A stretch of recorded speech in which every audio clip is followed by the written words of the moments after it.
And we are back on the Moneyline Monaco podcast. Fired up to be with you, Alex Monaco. Action packed week. I can't believe we're in week 11. I mean, this is unbelievable. Time is zipping, Jerry, zipping. I mean, a cupcake away from a Thanksgiving 3-game slate. 2-3 last week, off 4-1, 6-4 in our last 2 weeks, winners of 3 of our last 4 weeks on the Moneyline Monaco show. We'll take that against the spread all day. Don't forget to subscribe, rate, review. Do we dare say throw us a comment? We'll shout you out. Goes a very long way on the rankings with not just iTunes, but also Spotify. Sitting here with crooked glasses, or you could say 4 eyes on the board, ready to lock in. Interesting week, very fascinating week. Want to take a quick beat and tell you just overall who the best teams in the NFL are against the spread through 9 work weeks, 10 including if you do not have a bye yet to this moment. A lot of teams do. All right, I'm going to get right into the pick, but the Rams and the Seahawks are the top 2 covers in the NFL at 7-2 against the spread. Pats off a half-point. Vegas is sick cover against the New York Bad Luck Jets. They're 7-3-1. You have Philly and Detroit, ironically, facing off this week, both 6-3 against the spread. Indy is a 6-3-1 against the spread. And then it's the Carolina Panthers at 6-4, Kansas City at 5-4, and we'll end it there. So not always do you get in the NFL the best playoff-bound teams also above sea level covering because they're often laying points and they're favorites and they're in tough spots from a Vegas lens and they get everyone's best effort, yada, yada. Well, we got Rams and Seattle dancing, 2 best covers, 2 best records in their division, dancing. Very rare. And you have Philly and Detroit both 6-3 against the spread. I mean, geez, six covers for non-3 covers, and you're living in Vegas, unlike most, above sea level. Just a really interesting note here, as ironically, I made this mention on MSG. You can check out all my work there. That last year in the NBA, the Thunder and the Cavs were actually the best 2 covers in the league. They were the best 2 records, one in the West, one in the East, but they were also the best 2 covers. Just really rare. And a really just what I'm saying, overall chalk, unique themed of a season through 10 work weeks as we dive in here on the Moneyline Monaco podcast. Love my picks this week. We did this before where I did do some road favorites and I did do some less than 3 numbers, and it was sort of the theme for the week, and we went 4-1. So, fingers crossed, Jerry, on an all-time interesting setup here for week 10. Good luck to Brian Dable, who is officially out of the spotlight in New York and able to at least sleep like a wealthy man. Not a winning man, but a wealthy man. Last week, last thought, got to do the eye test early. Carolina slept as 7.5-point favorites. Slept by the Saints. You could tell early in that game where that was going. Bills, Dolphins, 9.5-point off a win versus the Chiefs. Mediocre McDermott strikes again. And you look at a Bills team, they get thrashed. I mean, McDaniel rolling down the window at elbow room, and we're not talking about a Grand Theft Auto shout-out throwback. This is real life. This is not a video game. He rolled to the elbow room and trolled Bills fans after a 9.5-point home dog outright W. That was evident early. So was the Panthers game. So much so that you could have got really, really good money. Really good money in this entire slate off of week 10, now in week 11. A couple other thoughts as live betting continues to prevail. Houston Texans going down, 19-something points, and they win outright? I mean, incomprehensible if you're the Jacksonville Jaguars. But point I wanted to make was sometimes you can tell early in the game. Steelers didn't have it. Dolphins just all over the Bills. I mean, The books are begging you at intermission. And I walked into it. I took some money on the Bills live. Hard not to, thinking, no, they'll snap out of it. They'll snap out of it. Really, if you're not emotional and you're just watching ball, Bills did not come to play. You got Carolina, who as a favorite hadn't won a game in gosh knows how long. I mean, they scored 7 points in the game. Then the psychology of like a Jets team that we're already seeing another game. And of course, they lay an egg, and Justin Fields again looks like a starter, but not many people had them hosting the Browns, winning that game. Well, that game told you early off of really weird special team scores, etc. Something funky was going on there. If you are able to jump on it, you can make a lot of money on an NFL Sunday, on live betting, and just early intuition on who's prepared, who's buttoned up, who's not. A lot of teams that just look bad and then look good. San Francisco being at the top of that list. We walked right into that. But we were sharp on the LA Chargers. We were all over that. And we were pretty sharp on the road favorite Ravens. I thought that was a pretty good pick. We had the Eagles, if you follow me on my Moneyline Monaco Instagram, perks of following me, also on Twitter, Alex Monaco, and also have all my picks tracked on Action Network. Took a little nibble on Jets with the 12.5. Threw stuff against the wall, metaphorically speaking, on the 0.5 L, but we did have Justin Fields at almost 3-1. So we did get a little bit of units despite the L on Thursday night. But all right, enough jabbering. Let's get into the good stuff, the secret sauce, the picks. Going to go pretty quickly here. Eyes all over the screen as we dive in what has to be the marquee matchup. I'm not getting flexed in. Can't do it when you got the Lions and the Eagles, but going to be a very riveting dance between Darnold and Stafford. This is rare air. This is the first time in the wild card era where week 10 on, we're seeing two teams at least 77% straight up and against the spread going against each other. This is an interesting game for many reasons, but I really want to get succinct with it because you can make a case for the Seahawks in 2 seconds. Getting 3, being the value, Mike McDonald's record on the road, etc. But you have to really think clearly here. And I do this. I was actually texting with Alan Hahn on ESPN New York. We work together on MSG. Shout out the Knicks pregame show. But this is a throwback when I used to call on the Barton Hahn show on Fridays to ESPN New York, and I would call this matchup in particular a divisional dance, a hierarchy cafeteria game on campus. Let's just call these teams certain years on campus. Freshmen, sophomore, junior, seniors. Who are the seniors? Who are the sophomores in this matchup? It's Matthew Stafford and Sean McVay versus Sam Darnold and Mike McDonald. And the answer is rhetorical, and the numbers back it up. Sean McVay is 11-2 against the spread against the Seahawks since 2019.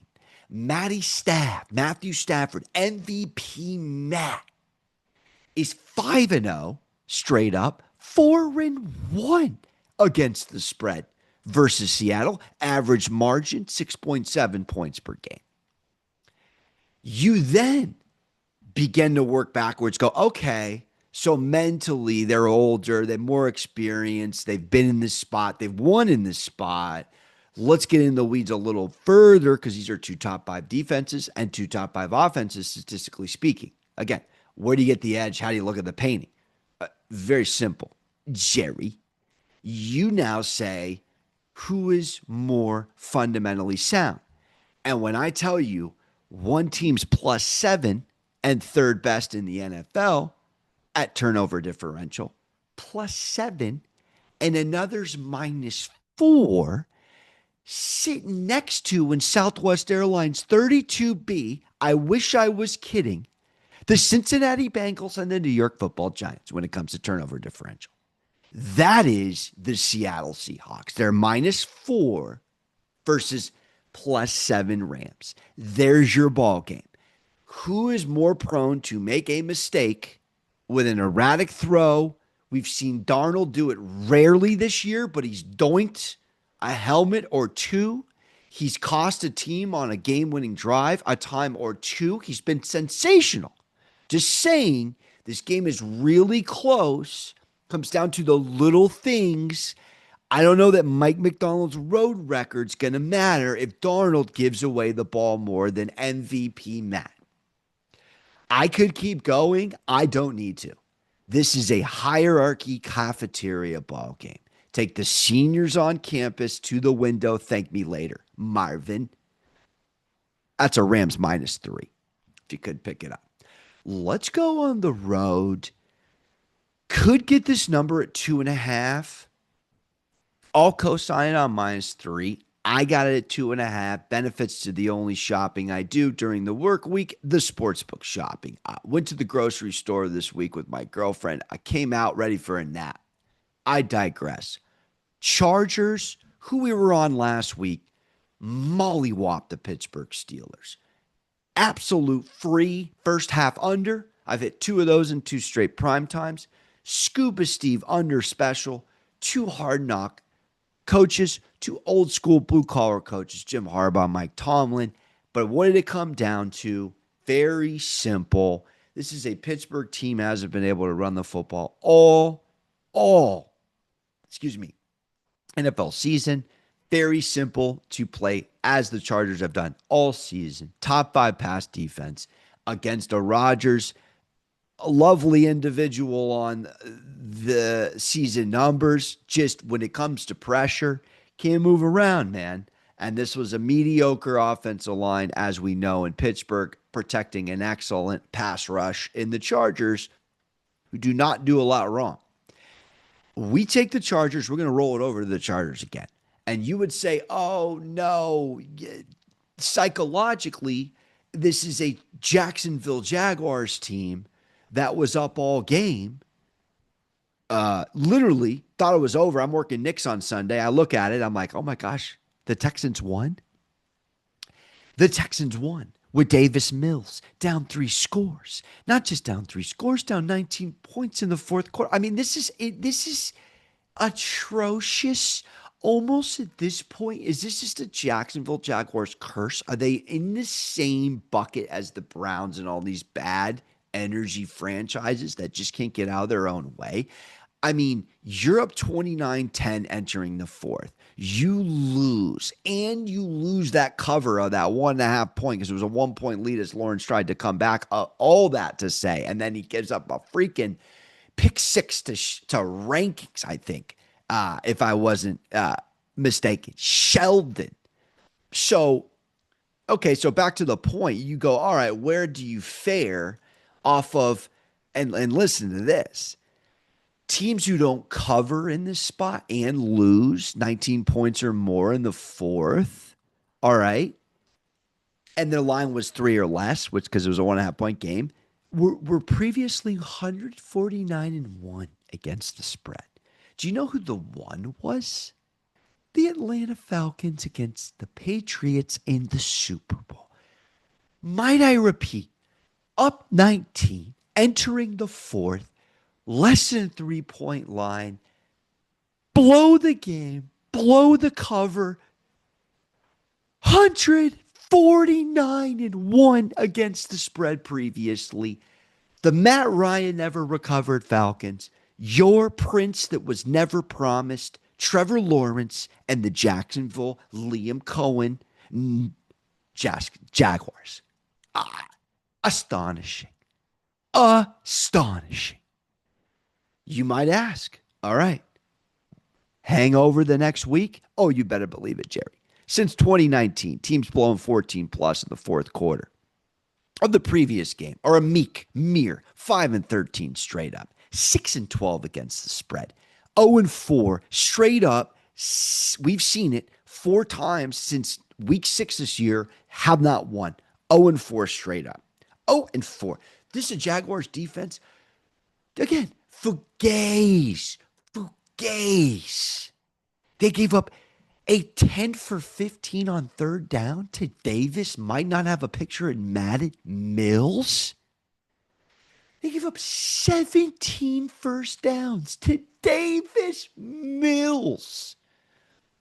Trevor Lawrence is not fundamentally sound. He's not situationally prevalent. His EQ continues to have me going, is he look like Spicoli or is he Spicoli? Jim Harbaugh traveling east in his career. Don't worry about it. 26-8 straight up. 24-9-1 against the spread. Playing on the East Coast or Central Time as a head coach. I mean, ridiculous numbers. Ridiculous. Last thing I'll say. We have to remember this is a bulletin board league. Bulletin board material. It's all that matters week to week. It's, again, why the Bills get up every regular season against Kansas City. It's just facts. Who gave up the third worst playoff botching of a lead in the history of the NFL? Your Brandon Staley LA Chargers, who was quarterbacked by Justin Herbert, who happened to be playing a Trevor Lawrence-led Jacksonville Jaguars team. A 31-30, one of the sickest playoff games I've ever seen in my own astigmatism. But I'm from San Diego. I'm a recovering Chargers fan from San Diego, and I know that I've seen it all. And I'm telling you, whether it's Wide Richie or Nate Kading against the Jets twice, they do it, and they do it, and they do it. And they blew that game. But what they have not done under the khaki pants Harbaugh regime, voluntarily tucked, by the way, is they don't blow like this. They will not blow this game. They will use that, and Harbaugh's smart quarterback leader of men, alpha male, as bulletin board material to smack the Jaguars into oblivion for the Galifianakis hangover off the Texans game. And the Chargers win this game and they cover. -2.5, -3. We're 2-0 to start the program. Let's keep it rolling, baby. And there's some really good games that I'm not going to pick. Leaned Vikings over Bears, didn't get to the window on it. -2.5. You're selling high off the Bears. Maybe, maybe not. Couldn't get to the window on it. Chiefs at the Broncos, couldn't get to the window on it. Historically, it's a loss. A road favorite of 3.5. You've listened to the show, you know the home sharp side's the play. I'm ending going to the window on first half under in the Chiefs and the Broncos, which I think is going to be a chess match. We're looking for winners. We're off 2-3. So I'm really always extra serious off of losing weeks, which don't happen often on the program.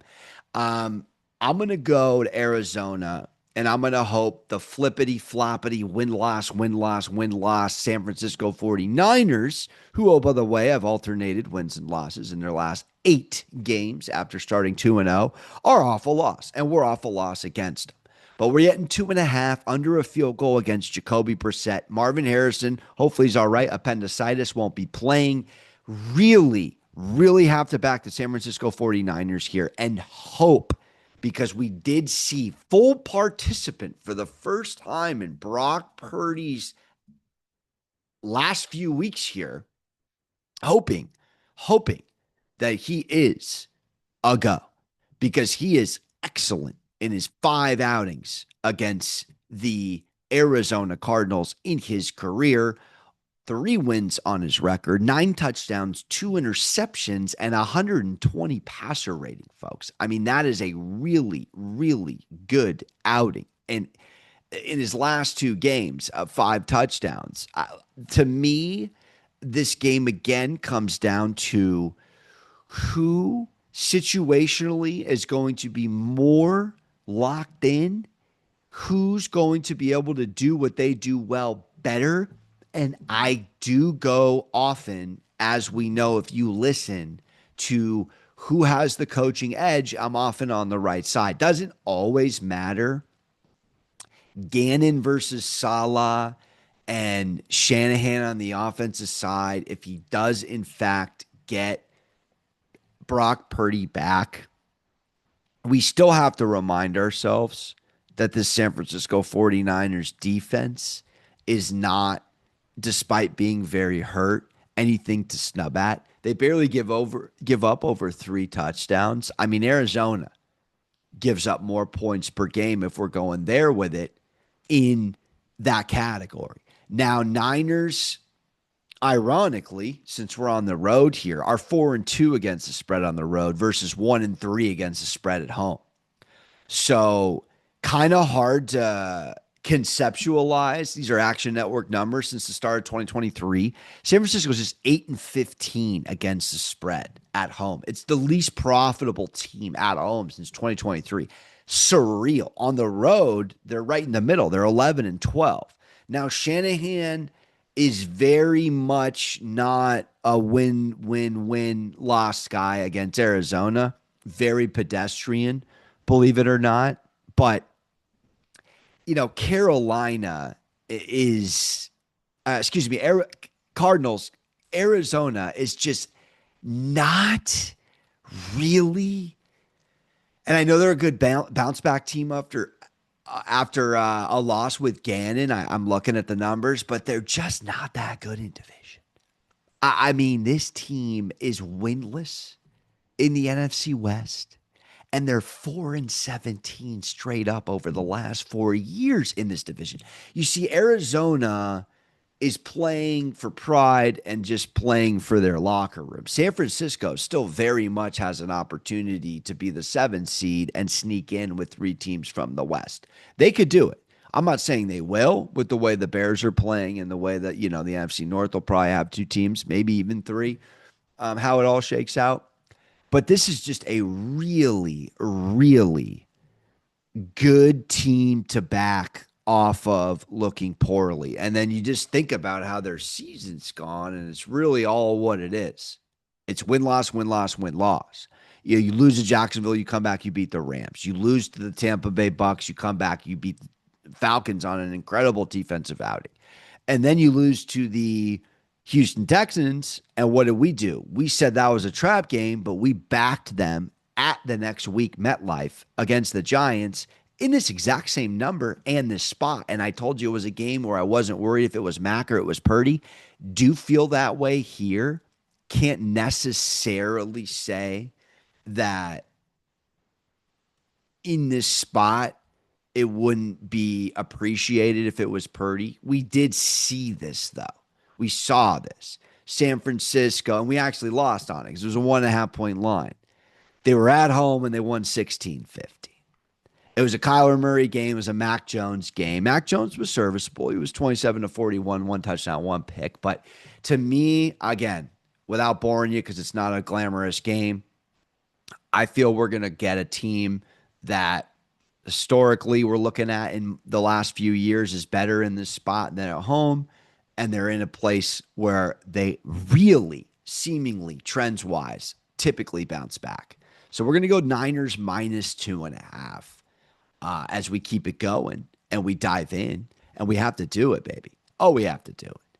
We're going to take the Philadelphia Fly Eagles at home against Jared Goff's, Dan Campbell's Detroit Lions. And we know how good Goff and Campbell have been in nighttime games as a duo. They're 13-3 straight up.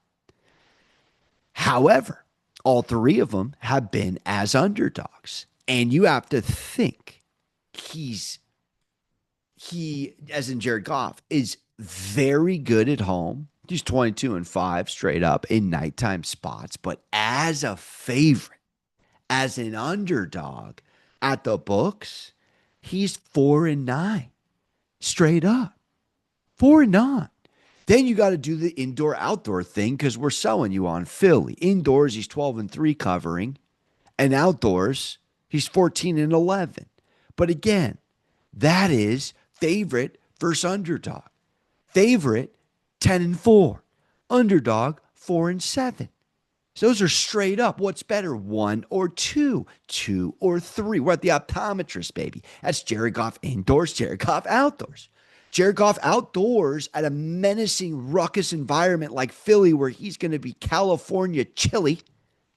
And we know what this team is under Jalen Hurts at home. Unbelievable. Unbelievable. They're so hard to beat as a favorite. At home, in prime time. And you have to think There's wind as a factor in these spots. 10-mile-an-hour winds or more. Goff's just 5-4 with Danny Campbell. I'm not saying they're not going to come out, run the football, be able to maybe impose their will, sneak out and eke out a W.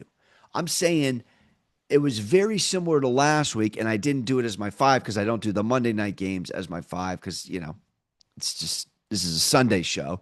But I just don't want you to think a Lions team who just went on the road on a grass field against Washington is going to do what they did in any regard. Like Philly again, 2 weeks to prep, got a little healthier, picked up a couple pieces. You saw it immediately. It's the Philly effect at this point. Jalen Phillips, it was a strip sack or a sack. Unbelievable impact out the gate with Philly, and that's just what they do. It's what they do. But now Sirianni's 2-0 against Danny Campbell. He's 2-0 against him.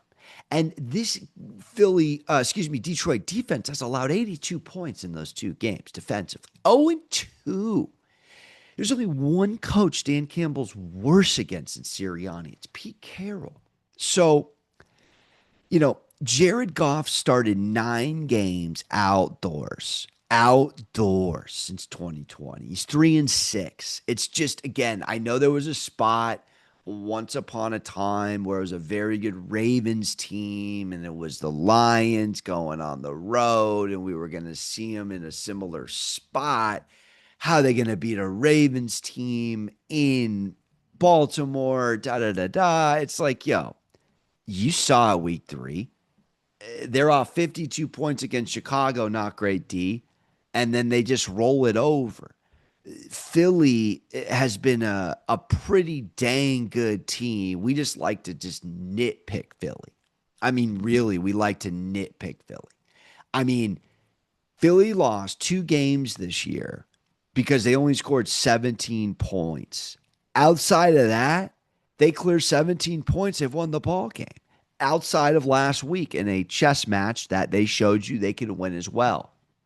Look, don't be shocked when Philly wins this game because they dictate the tempo. They're just smart. They're a smart boxer.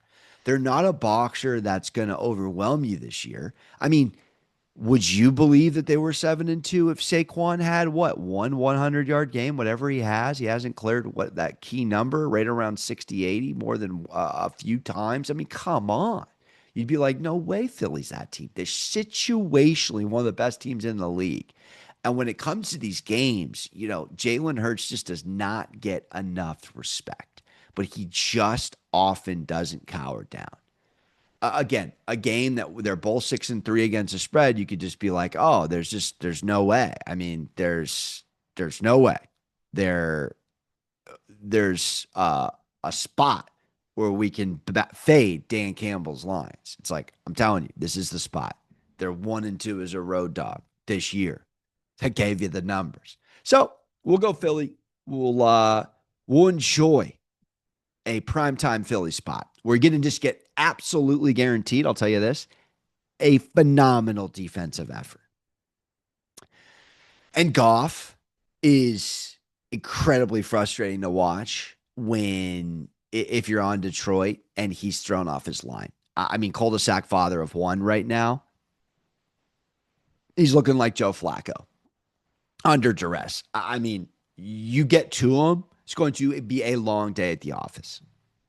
So we'll take the Philadelphia Eagles at home, and we'll end with absolute fireworks, absolute cinema. And I'm not going to get on a soliloquy, but it's hard not to want to. I am taking a home dog, a leader of men, a great orator, in an uptick, finally rejoicing moment for the New York Football Giants. See ya, Dable. A handsomely paid man for not a soul of winning football in his New York Giant blood. They were horrendous. Sun up to sundown with Brian Dable. Situationally, a D. Horrendous across the board. Everyone's backing him over Shane. Look, someone had to go. They both should have went. They're not both gone. One is kept, one isn't. Look, the owner's sick. There's a lot going on behind the scenes. Not everyone knows. I'm not going to bury anybody here. I'm just going to do what historically I know works. And yes, we're going against a Green Bay team that was embarrassed and couldn't have looked worse, and we could absolutely get trounced. This is an effort play, and we're backing a number. We're getting 7.5 at some places, but we're getting 7 points for a home dog Giants team that could absolutely lose 38-7. They could, but we have Jameis Winston and we have Kafka, and we have a lot, I feel, of clarity, at least in this locker room, of where this organization is going.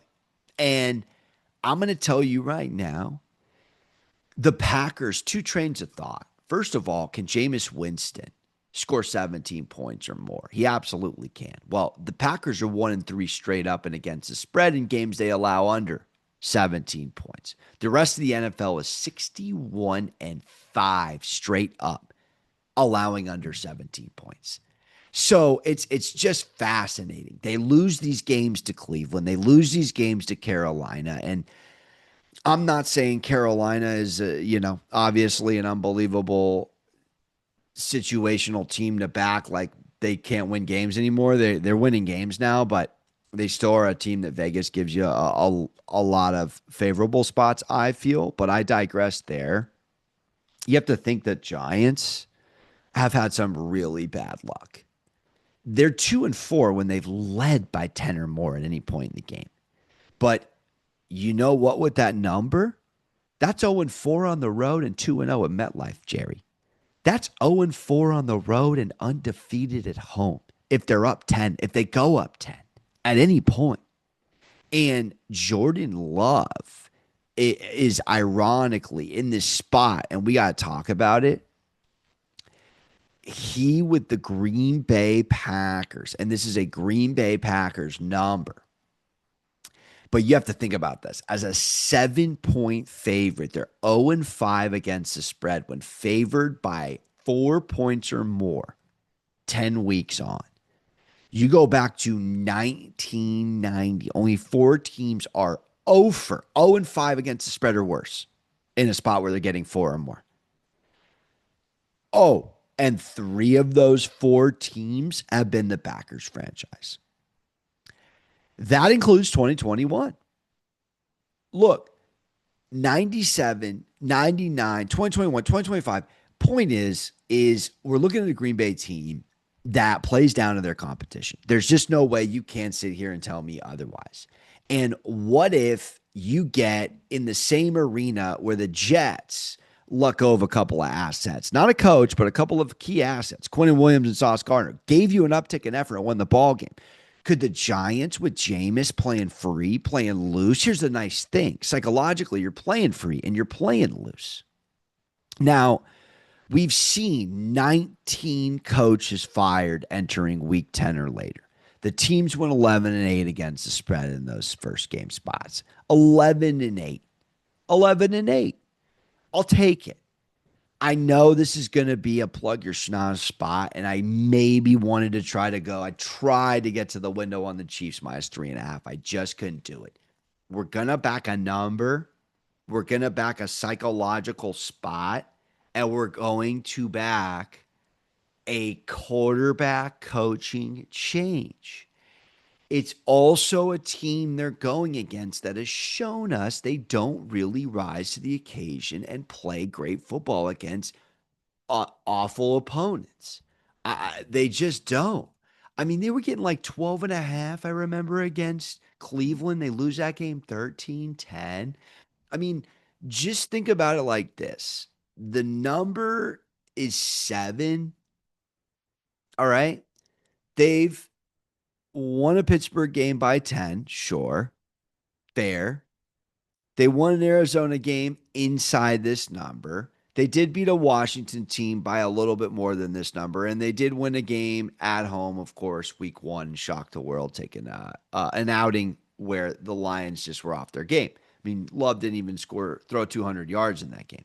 But Love is just like, it's an interesting dude, but it's a guy that doesn't make always the most, I feel, positive decisions for his club. I mean, couple just really errant throws, but I just like a Jameis Winston spot here. I know it's outrageous. He might throw a pick or three, but we're just asking to cover. I'm not saying the Giants are going to win. Look, the league's been ridiculous this year. This shouldn't be that far-fetched. 11-8 in this spot, people. So don't forget to subscribe, rate, review. Goes a long way. Alex Monaco, Moneyline Monaco. We are out of here. We're on the Eagles -2.5, the New York Football Giants +7. We're on the Jacksonville Jaguars catching an L with the Chargers laying 3 on the road. We're on San Francisco -2.5 at Arizona. We're on the LA Rams -3 at home against Seattle. It sounds like 4-1. You don't forget to hug your mothers. We will see you next show. Ta-ta, real smooth.